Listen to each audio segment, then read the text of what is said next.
Assalamualaikum warahmatullahi wabarakatuh. Selamat pagi dan salam sejahtera untuk kita semua. Yang terhormat, Bapak Rektor Universitas Negeri Padang. Yang sama-sama kita hormati, Bapak Dekan Fakultas Bahasa dan Seni Universitas Negeri Padang. Selanjutnya, Bapak dan Ibu Kepala Program Studi Fakultas Bahasa dan Seni Universitas Negeri Padang. Tak lupa juga kepada Bapak Ibu pengajar dan staf pengajar Fakultas Bahasa dan Seni Universitas Negeri Padang. Dan tak terkecuali kepada rekan-rekan mahasiswa peserta pertemuan mahasiswa tingkat nasional yang berbahagia.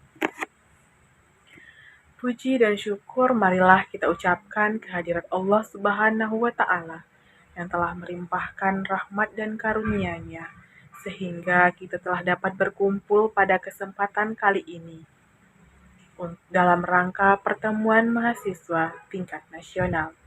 Selanjutnya, sholawat beriringan salam tak lupa pula kita kirimkan kepada baginda Rasulullah Nabi besar Muhammad Sallallahu Alaihi Wasallam. Hadirin yang berbahagia, pada kesempatan kali ini, izinkanlah saya membawakan sebuah pidato yang berjudul Efektivitas Kuliah Daring di Masa Pandemi.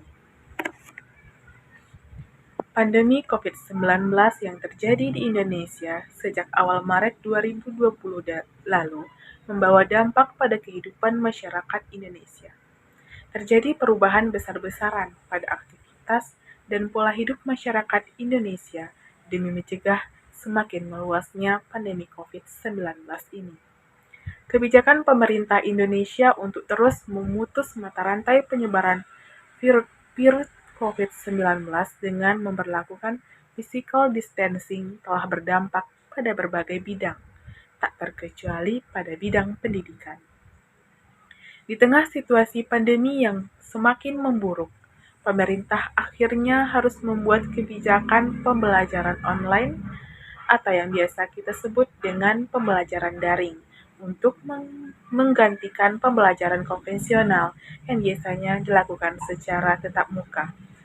Hal ini dilakukan demi terjaminnya peserta didik untuk tetap mendapatkan pembelajaran walaupun di tengah wabah COVID-19.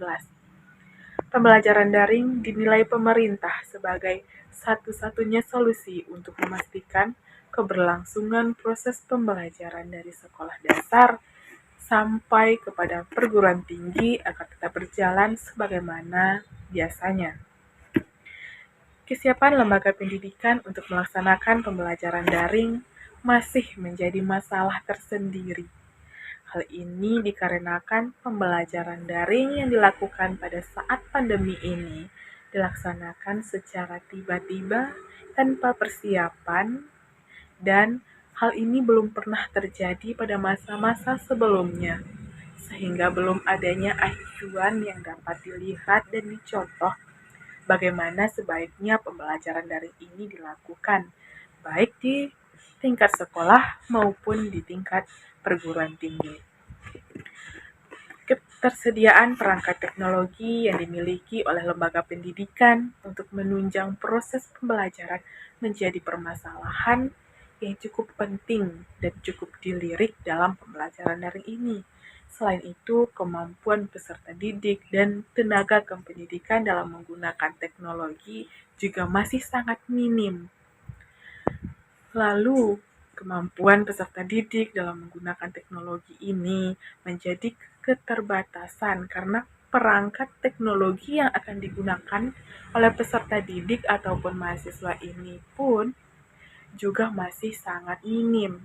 Sangat jarang sekali jika seorang peserta didik memiliki perangkat teknologi seperti laptop misalnya. Namun kalau untuk penggunaan HP tentu hampir menyeluruh sudah memiliki.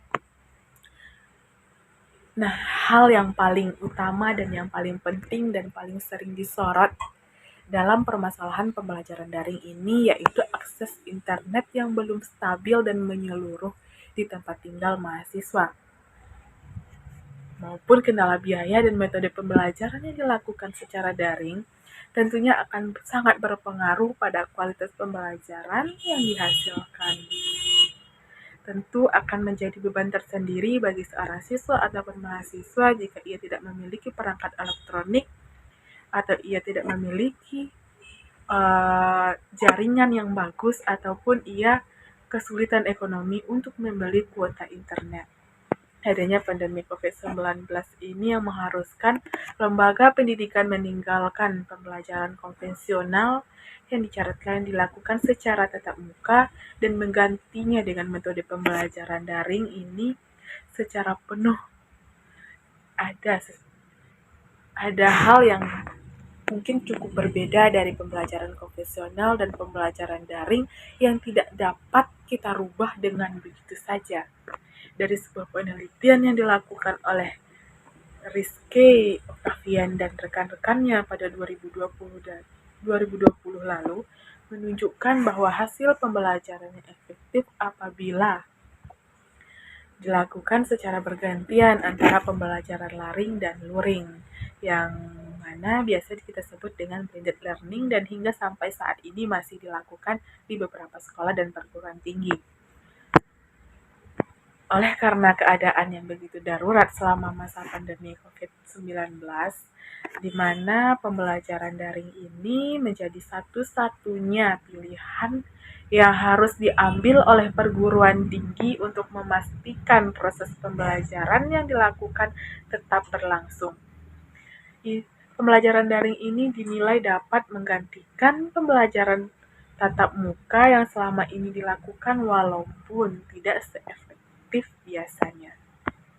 Untuk itu, marilah bersama-sama kita menjadikan pembelajaran daring ini menjadi lebih efektif. Maka untuk yang kedepannya perlu disiapkan sarana teknologi informasi yang dapat mendukung pembelajaran serta berbagai edukasi kepada dosen, mahasiswa, pendidik, dan peserta didik agar dapat memanfaatkan teknologi dengan sebaik-baiknya dalam pembelajaran daring ini. Selain itu, perlu juga disiapkan sarana teknologi yang dapat mendukung pembelajaran daring baik oleh pihak perguruan tinggi maupun oleh pemerintah, di mana mahasiswa dan dosen juga turut dibekali pelatihan menggunakan teknologi informasi tersebut, sehingga akan memudahkan proses perkuliahan nantinya. Dan perkuliahan dapat dilakukan secara interaktif seperti biasa yang dilakukan secara konvensional atau tatap muka. Selain itu, subsidi paket data bagi mahasiswa yang kurang mampu dapat menjadi solusi dari beratnya biaya pembelajaran daring. Sekian pidato yang dapat saya sampaikan pada kesempatan kali ini. Semoga dapat memberikan manfaat bagi kita semua dan dapat diambil sebuah kesimpulan yang bernilai positif. Jika terdapat kesalahan, saya mohon maaf. Saya akhiri dengan wabillahi taufiq wal hidayah. Wassalamualaikum warahmatullahi wabarakatuh.